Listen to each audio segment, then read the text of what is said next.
네, 문창극 총리 후보자의 사태로 박근혜 정부 들어 벌써 세 번째 총리 후보자가 청문회도 가지 못하고 물러나는 초유의 기록을 남겼습니다. 총리 후보뿐만 아니라 장관급도 10여 명이나 낙마한 것을 보면 박 대통령의 인사 시스템에 심각한 문제가 있어 보입니다. 고장난 차로는 한 발짝도 갈 수 없습니다. 조속한 인사 시스템의 개혁이 필요한 시점입니다. 문창극 총리 후보자가 결국 사퇴했습니다. 사면 초가 속에서 어쩔 수 없는 결정이었을 것입니다. 이번 사태를 통해 또 한 번 우리 사회의 민낯이 드러났다고 생각합니다. 공정한 보도자가 아니라 집단 편싸움의 맨 앞에 선 언론, 무능력, 무기력한 청와대와 정부 여당, 그리고 무책임의 극치를 보인 야당, 우리 사회의 수준 낮은 문제 해결 능력이 고스란히 드러난 것입니다. 한마디로 바보야, 우리의 문제는 정치야 라고 말해주고 싶습니다. 네, 두 분 어서 오십시오.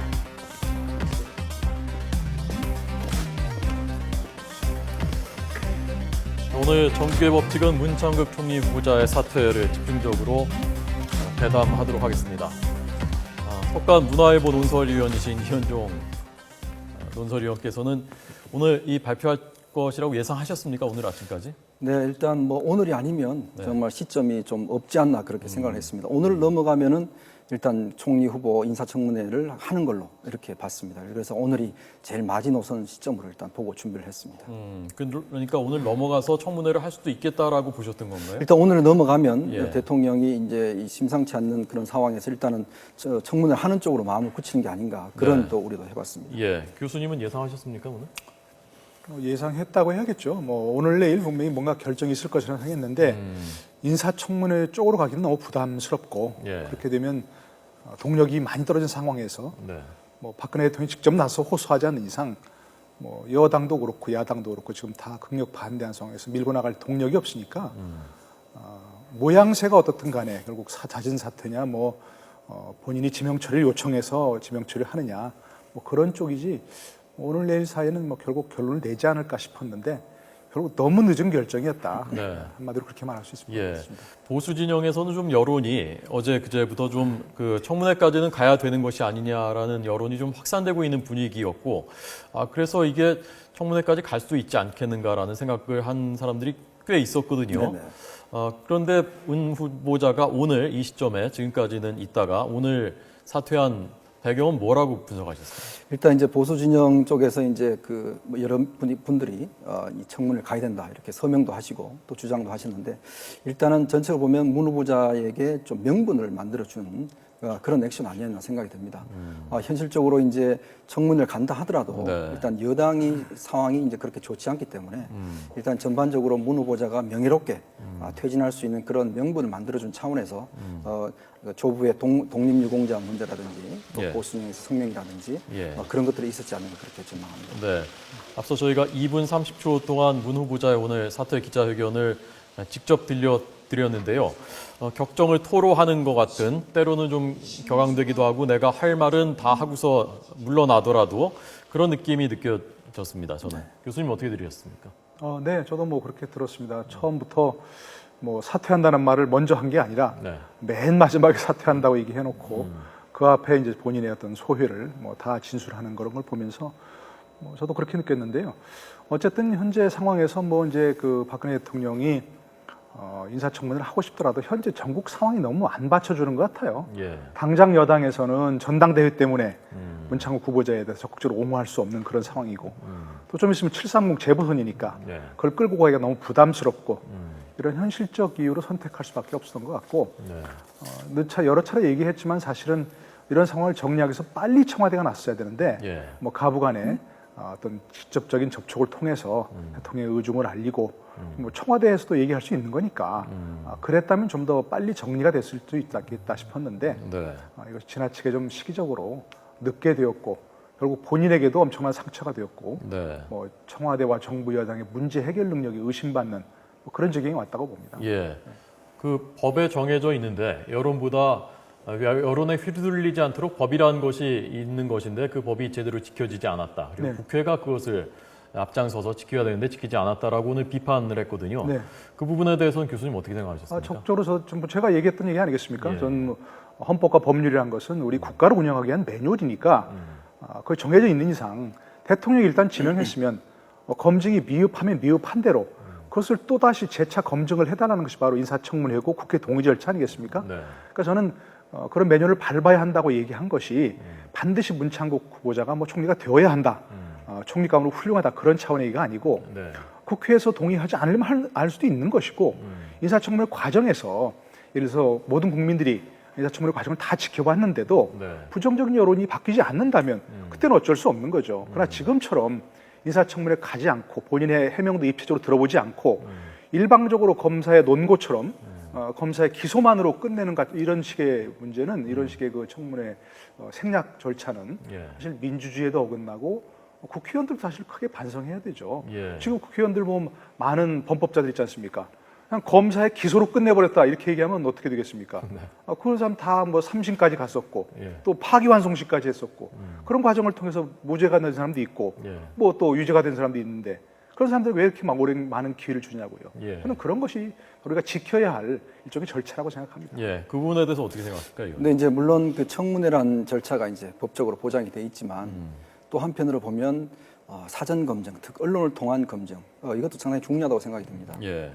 예를 들어서 미국 같은 경우 보면은 청문회가 보면 대부분의 중요한 문제는 이미 그 전에 다 사전에 걸러집니다. 사실 예. 개인적인 문제라든지 또 비리의 문제라든지 그 청문회는 보통 보면 정말 정책적인 문제에만 집중적으로 토론을 하게 되거든요.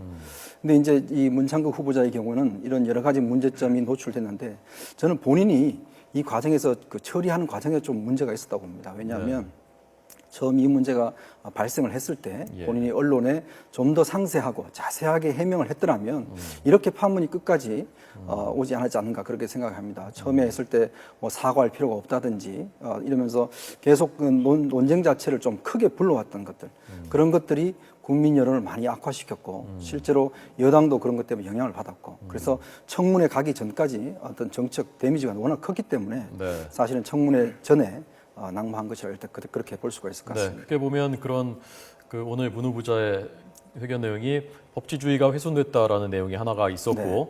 자 그리고 언론에 대한 비판이 있었고요. 그리고 신앙의 자유는 보장되어 있는 인권이다라는 그 부분이 있었는데, 자 우선 언론에 대한 비판 그 일부를 따가지고 해서 그것이 전체의 의미를 훼손시켰다면 그것은 진실 보도가 아니다라는 조금 전에 얘기였거든요.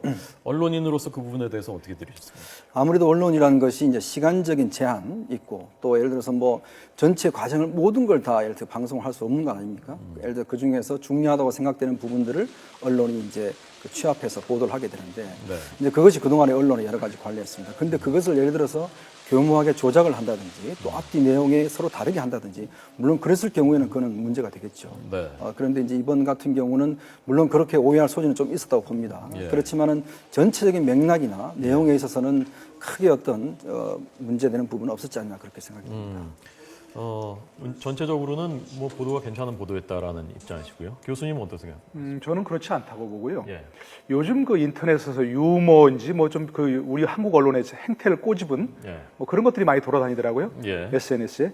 그걸 보니까 정말 촌철살인이다 싶은 게 있는데 뭐죠? 많아요. 이게 뭐 그 한국 언론의 보도 행태에 대해서 네. 뭐 이순신 장군이 뭐 나의 죽음을 아무에도 알리지 말라 그러니까 이순신 장군 부하에게 뭐 거짓말 강요 뭐 이렇게 했다고 예. 그렇게 했다고 하고 네. 죄 없는 자가 뭐 저인을 먼저 돌로 쳐라 이렇게 이게 예수의 말씀이 있지 않습니까? 예. 그때 저인을 돌로 쳐라 그것만 보도해놓고 예수 죄 없는 여인에게 뭐 돌로 치라고 사주했다 예. 이렇게 했다는 겁니다. 사실 그 말이 딱 그런 거죠.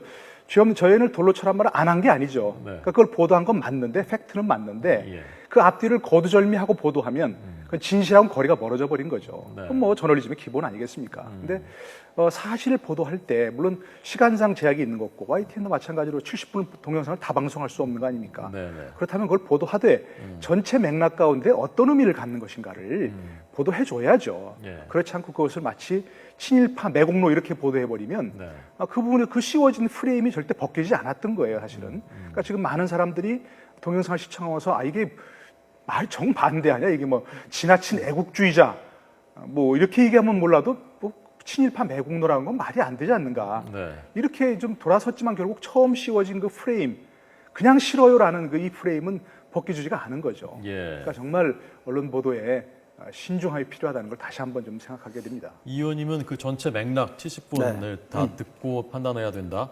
혹시 다 들으셨죠, 이 의원님? 네, 다 들었습니다. 예, 그럼에도 불구하고 전체에서는 별 문제가 없었다 보도에 그렇게 보시는 거고요. 예, 이 한 개인의 가치관에 대해서 얼마나 정확하고 공정하게 판단을 내릴 수가 있느냐가 그 사회가 선진화된 또는 민주화된 사회이냐의 척도다라고 보는 분들이 있던데, 보시던데, 자, 그 척도에서 본다면 이번 그 검증, 우리가 문창국 후보자를 검증하는 우리 사회에서 청문회 가기 전에 그 과정이 전반적으로 괜찮았다고 보십니까?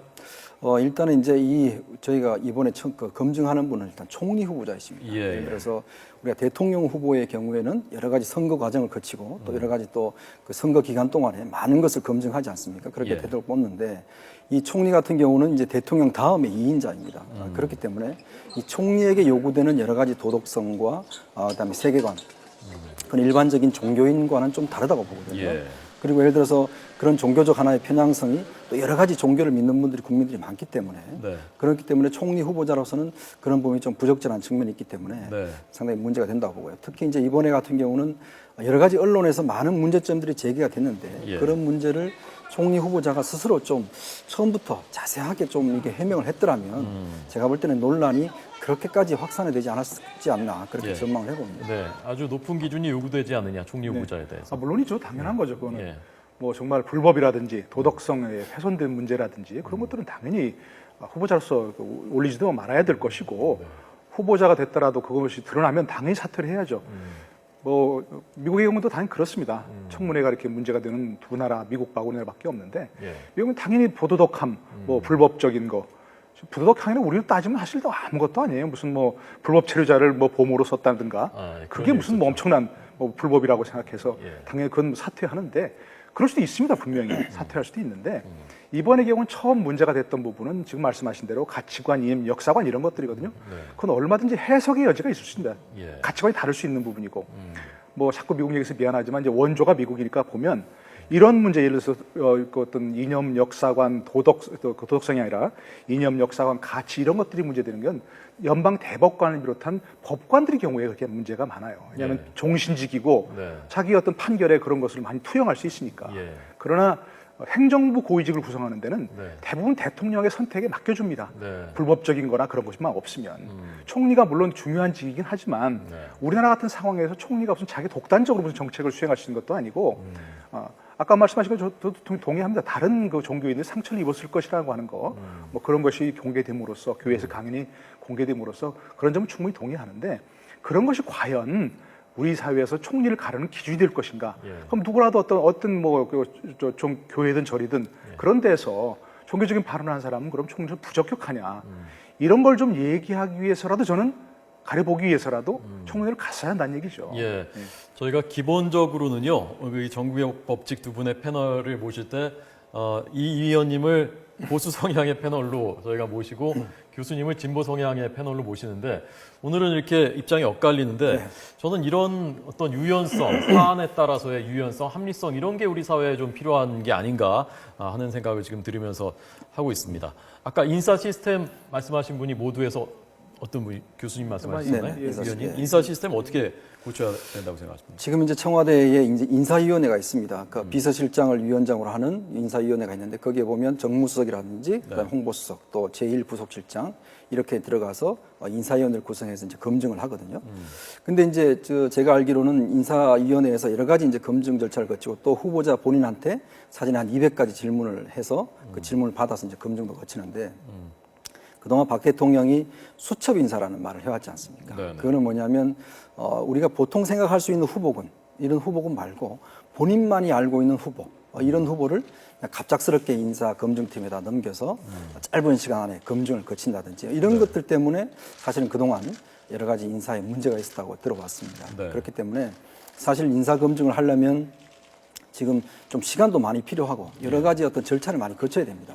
근데 너무 급박한 시간에 또 일반적으로 사람들이 잘 모르는 인사들의 경우에는 좀 더 시간을 갖고 면밀히 봐야 되는데 특히 그동안에 박근혜 대통령의 수첩 인사라는 그런 부분이 좀 사회적으로 좀 떠한 그런 인사들을 많이 시켜졌거든요. 문창극 후보의 경우도 전혀 예상하지 못했던 그런 이제 총리 후보자였는데 그렇게 하다 보니까 아무래도 검증이 좀 부실해지고 문제가 생겼다는 것이죠. 네. 그래서 결국 이제 여당에서는 인사 시스템, 인사 검증 시스템을 좀 외부 인사를 영입해서 그렇게 이제 해야 된다는 그런 이야기도 있는데 현재와 같은 그런 청와대 인사 시스템으로는 더 상당히 좀 문제가 있지 않나 싶습니다. 예. 아까 교수님께서는요, 우리 사회 민낯이 드러났다고 하시면서 청와대 그리고 정부 여당 그리고 야당에 대해서도 무책임의 극치를 보였다라고 말씀하셨는데요. 네네. 이 부분은 어떤 뜻에서 말씀하신 건가요? 아니 문제가 있다고 생각했으면 빨리 정리를 해야죠. 청와대 정부에게 빨리 나서서 네. 자꾸 무슨 뭐 신호를 주었다, 뭐 사진 사퇴하는 뭐 시그널을 주었다 얘기하면 예. 물론 뭐 문창국 후보자 그걸 모를 리 없는데 그걸 버티니까 난감하겠지만 옛날 같으면 당연히 그냥 바로 자진 사퇴하겠죠. 예. 근데 그게 아니라면 뭐 청와대 좀 박근혜 대통령이 뭐 밖에 나가 있으니까 뭐 청와대 비서실장이 나서든 누가 나서든 해서 이런 뜻이 이렇다 하고 명확히 전달을 하고 네. 상황을 빨리 정리해야죠. 박근혜 대통령이 귀국한 이후에도 사흘 나흘 끌다가 이제서야 얘기하는 것은 네. 시기적으로 너무 국정혼란을 방치한 부분이 있고 네. 또 한 가지는 야당은 저는 그거 보면 참 코미디 아닌가 싶어요. 지금 인사청문회와 국회 동의 절차를 거치는 국회의원의 권한과 책임이에요. 네. 의무기도 하고. 근데 그 사람들이 나서 청문회 하지 말자 얘기하는 것은 그럼 본인들이 주어진 책임을 하지 말자는 얘기거든요. 네. 권한을 스스로 포기하는 것이고 예. 그런 점에 봤을 때는 저는 정말 무능력하고 무기력하고 무책임하다 네. 이렇게 얘기하는 거죠. 예. 자, 마지막으로 1분 남았는데요. 근데 또 새 총리를 뽑아야 됩니다. 14일 만에 원점이 됐습니다. 좀 이런 총리였으면 좋겠다라는 걸 국민의 한 사람으로서 좀 재연할까요? 이 의원님이 좀 먼저 해주실까요? 네, 박근혜 대통령이 이제 취임 때 대탕평 그다음에 대통합 이런 인사의 원칙을 이야기를 했습니다. 근데 그동안 이제 인사해 온 것을 보면 그런 원칙 초심과는 좀 거리가 먼 인사들이 사실 많았습니다. 우리 사회가 여러 가지로 복잡다단한데도 불구하고 특정 지역이라든지 또 특정 어떤 성향의 인사들만 많이 해왔는데 정말 이번만큼은 네. 좀 더 국민 전체를 아우를 수 있고 예. 좀 이렇게 상처난 것들을 좀 보듬을 수 있는 예. 그런 통합형의 인물이 네. 총리가 되어야 되지 않나 그렇게 생각합니다. 예. 대탕평 대통합 교수님. 저는 지금 아까 뭐 시스템 얘기도 하셨지만 그런 분도 문제가 있을 거예요. 예. 과거의 시스템을 좀 바꾸기도 했고 하니까.